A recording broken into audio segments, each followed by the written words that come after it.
with HTML, yeah, that's for the little people.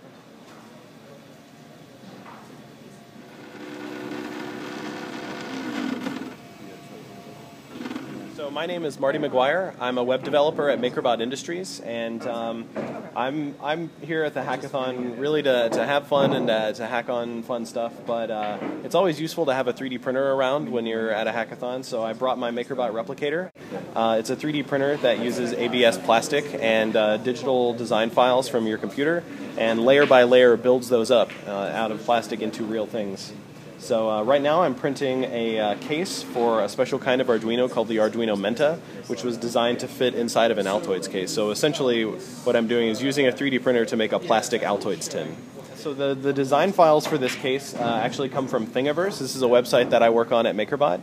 And Thingiverse is, we call it the universe of things, but it's a social site for sharing digital design files that make physical objects. So it's anything from designs for 3D printers like a MakerBot to CAD files for CNC machines or laser cutters, all the way to circuit boards and even like knitting patterns. So there's all kinds of cool stuff on there, and this is just one of like 20,000 plus designs that we have on there. So we see a lot of interesting uses in business for MakerBots. There are a lot of engineering firms that need to do prototyping, and especially doing test fits of things. And owning a cheap 3D printer, a MakerBot is $2,000, and the next level of 3D printing up is like another order of magnitude.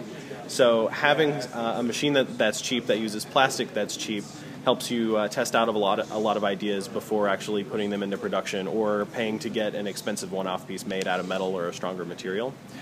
We also have some interesting things like there's a lady in New York named Casey Holgren, and she's a set designer.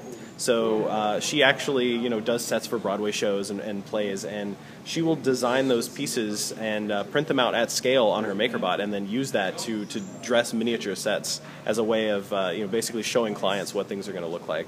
And so we see a lot of interesting uses of people really making money using their 3D printers.